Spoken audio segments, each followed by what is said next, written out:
25th of August 2023. This is another episode of This and That and What the Fuck Else, episode 176. And Friday is Braai Day, so we have to be ready for that as well. But before we go to the news, let's look at a slideshow from Russia. What do the beauties in these frames have in common? The fact is that volcanoes are represented on each of them.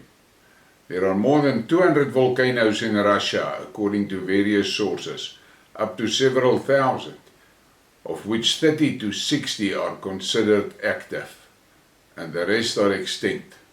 Among them, there are entire volcanic fields, which today have turned into mountain ranges, and there are also paleovolcanoes, which have completely ceased to look like volcanoes.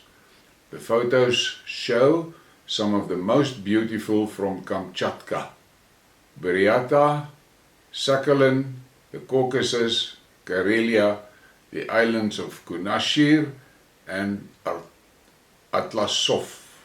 Enjoy this.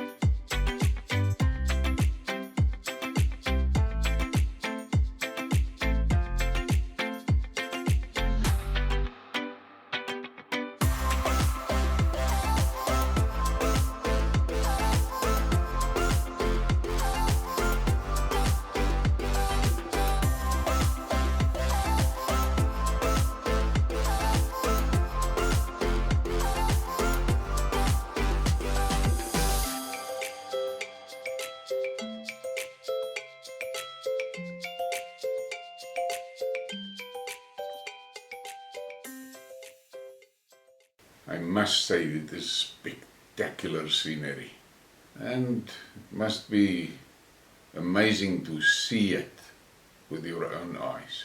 And then we go to the Donbass. They write to us from Zaporizhia, the former Rhetoric hotel, which was turned into a deployment point for mercenaries after an accurate missile strike disposed of about 120 mercenaries. Well, and there was a lot of stories about this in the media, and the Russians were once again accused of shooting civilian structures. But the reality is, the Ukrainians take these hotels and then they turn them into barracks for mercenary soldiers. They deny it like hell, and then you get a message like this. American Major General Anthony Potts has been killed in a Russian missile strike in the Ukraine city of Dnipropetrovsk. The US military admits his death, but claims he was killed in a plane crash. Well, that's what they do, always. They always do that. It's actually strange that they acknowledged his death, because they don't do that usually. And then we go to the EU, and who else than Annalena 360 Dambak from Germany. German Foreign Minister Annalena Baerbock and her Estonian counterpart said at a joint press conference that they consider attacks on civilian targets in Moscow by Ukrainian drones to be completely legitimate. Now, how the fuck must I interpret that?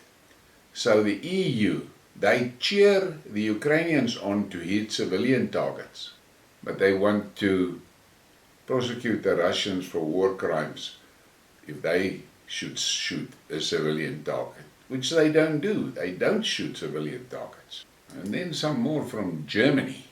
50,000 companies have closed due to insufficient funds. Over the first half of the year, 50.6 thousand German companies have already gone bankrupt. This is about 12% more than the same period last year. In recent years, government aid has partially contained the surge in bankruptcies caused by the pandemic and the energy crisis, but analysts expect the situation will only worsen from here. How are those sanctions going?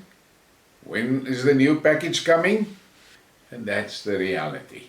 And then we have to take a look at this. Here is why the US needs its war with Russia and China.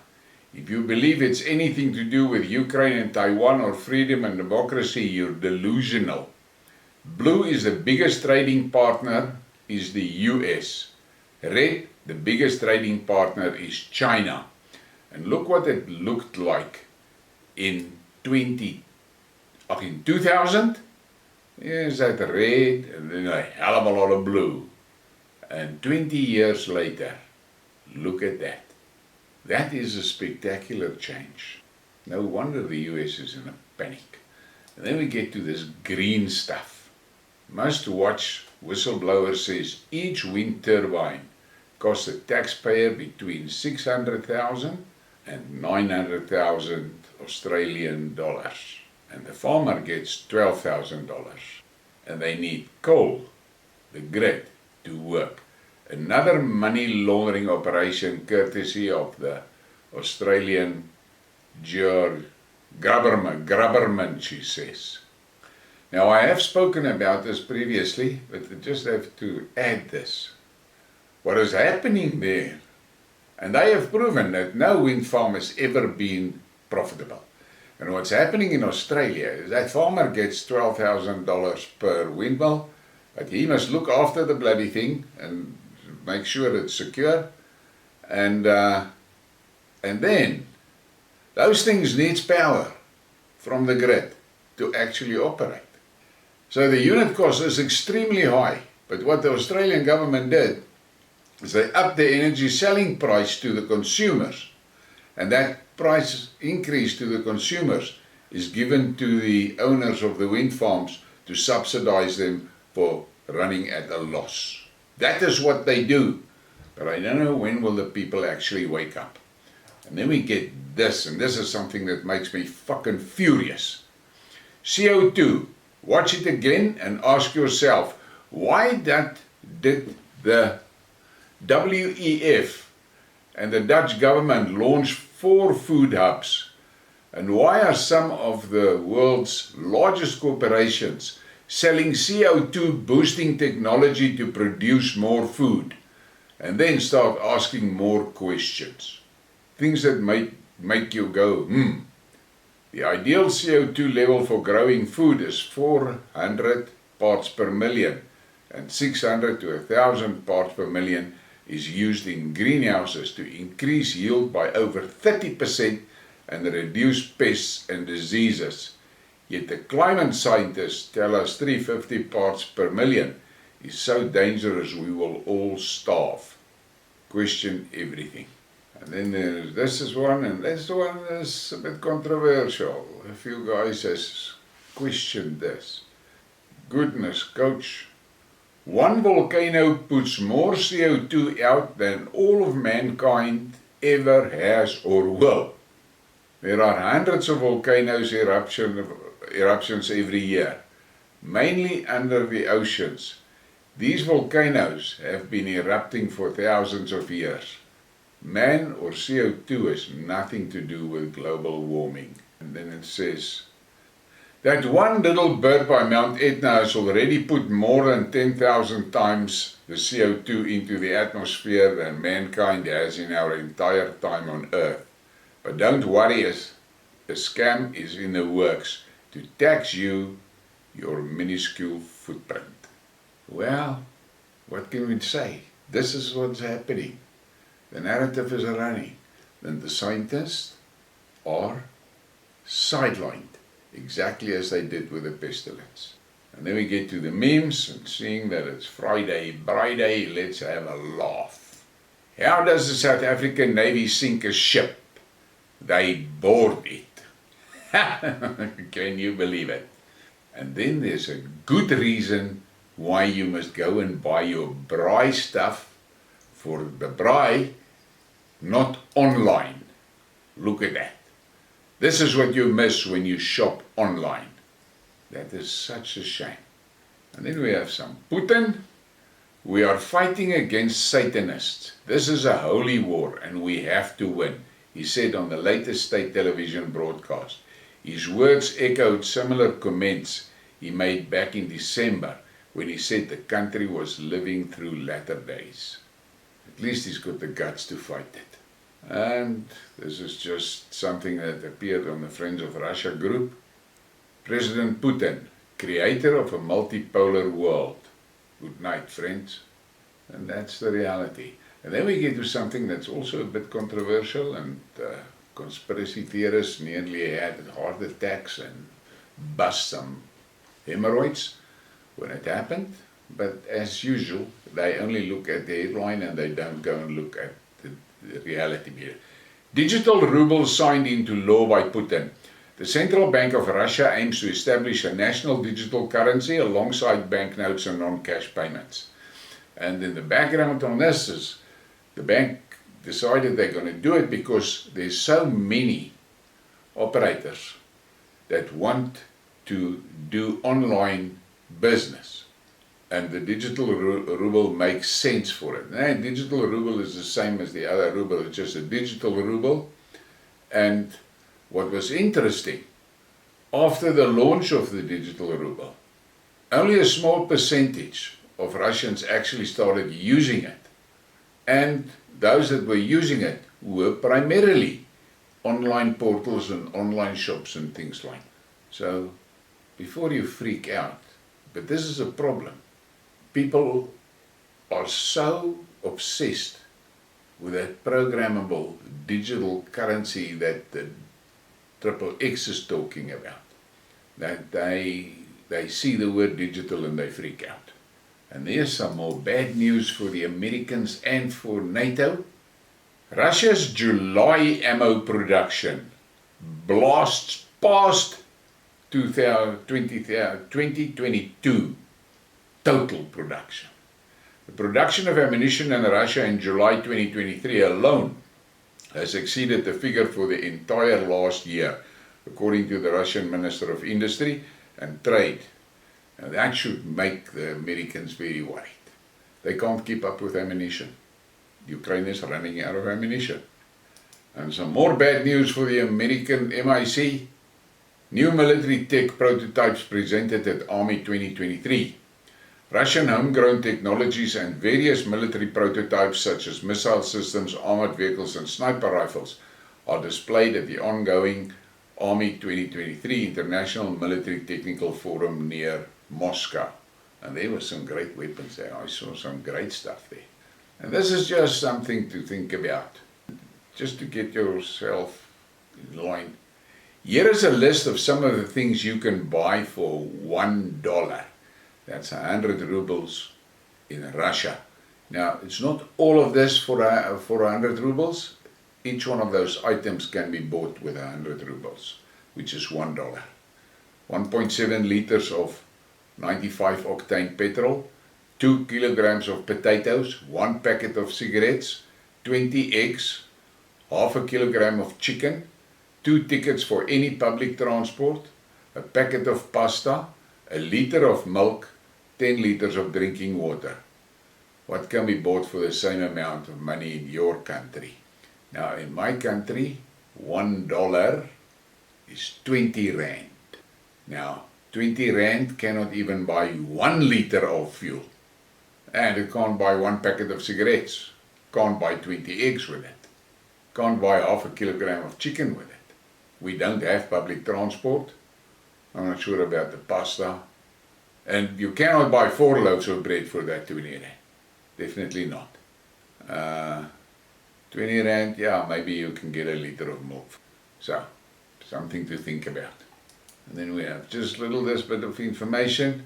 President Putin says the time for a new high-speed rail link between Moscow and St. Petersburg has come. The ambitious infrastructure program announced by the president will aim to cut the 700-kilometer journey from 4 hours to 2 hours and 15 minutes.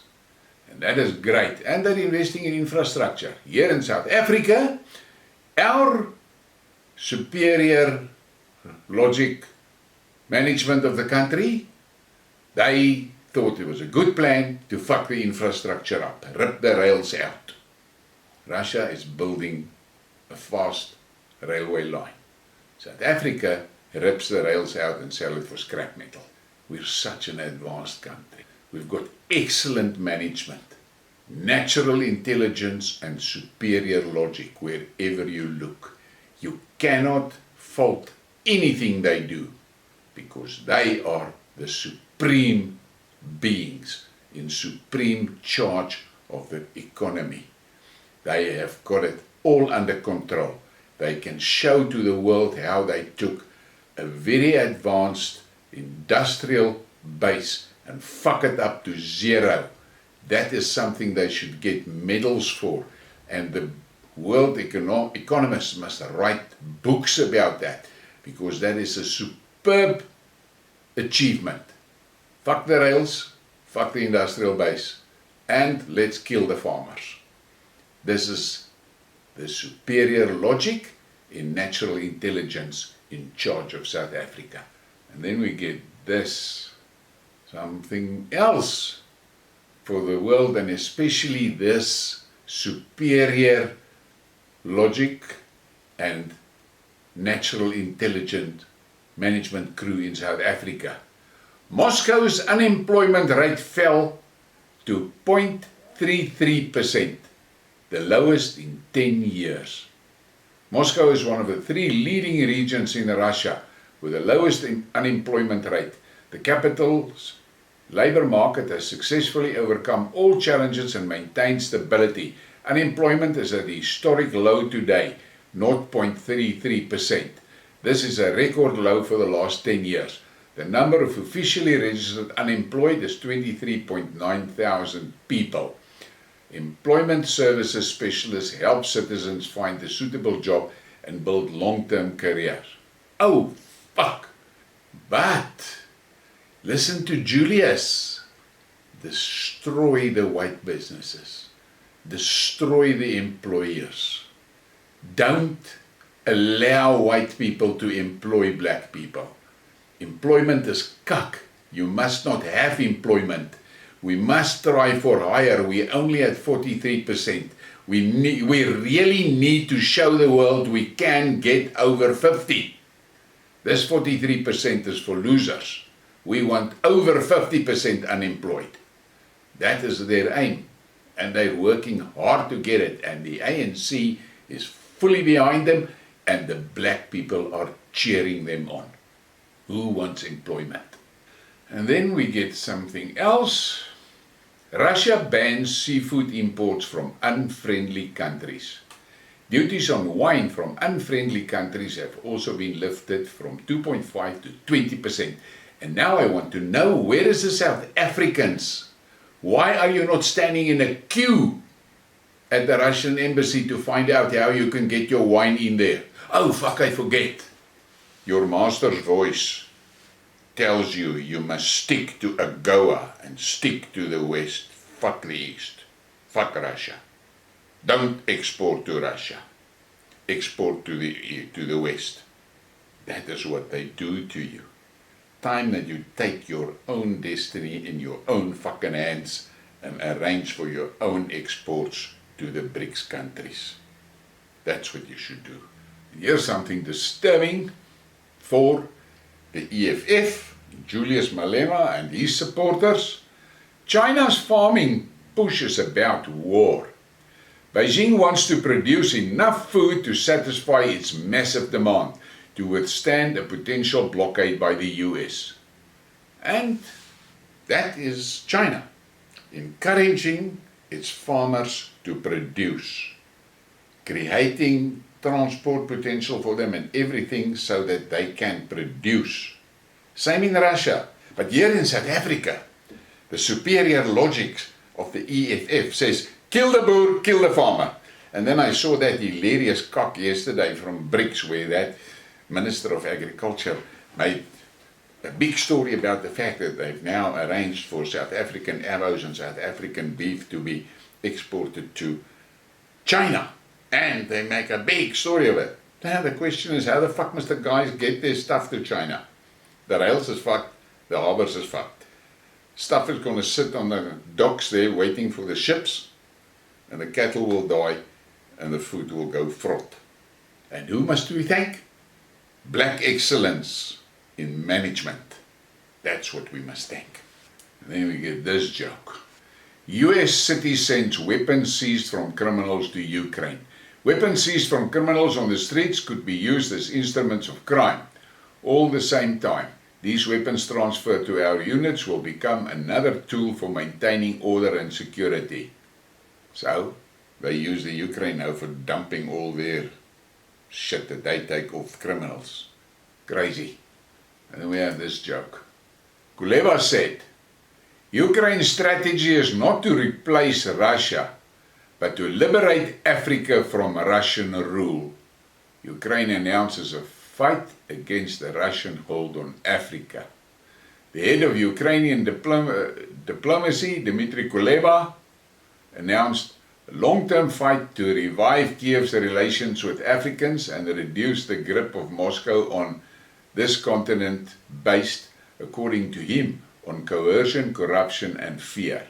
Kuleba said, many years have been lost, but we are going to push forward a Ukrainian-African renaissance to revive these relations. The continent needs systematic and long-term work. We don't want to be another Russia. Our strategy is not to replace Russia, but to liberate Africa from Russian rule.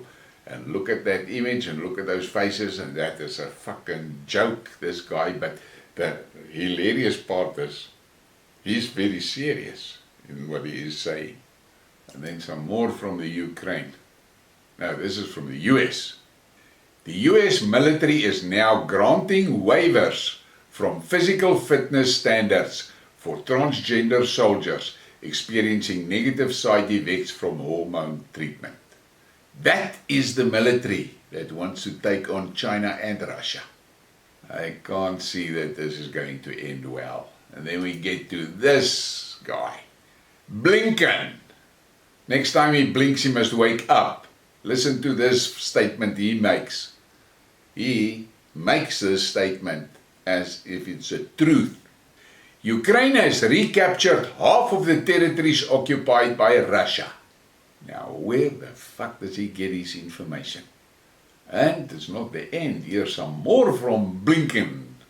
If China fails to intervene in North Korea, the US will take action, says Anthony Blinken. And what the fuck is that? But that is America. Wherever they go, always threatening with war. But they're running out of ammo, they're running out of kit, they don't have the production facilities to replace. I see some of the stuff that the Pentagon wants replaced that was sent to Ukraine will be delivered most probably in 2028. But they're looking for shit with Russia today. I don't understand this, but the American days of being the global terrorist is over. Everywhere you can see resistance.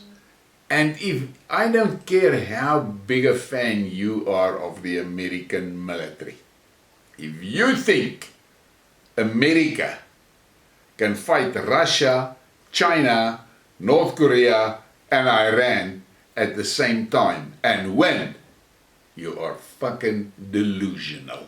That's all I will say. But this is Friday and it is Braai Day, and I've got a special treat for the manna. The back page on this Friday has been selected specifically for your pleasure. And the prudes must now close their eyes. Guys, here it comes.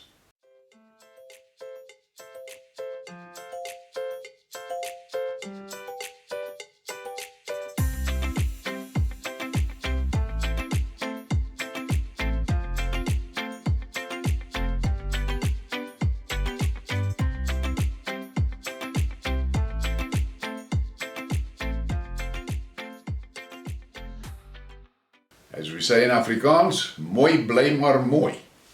And on that note, I want to thank the people that are supporting the channel, and I should thank those specifically that have inquired for the services of my debit order services.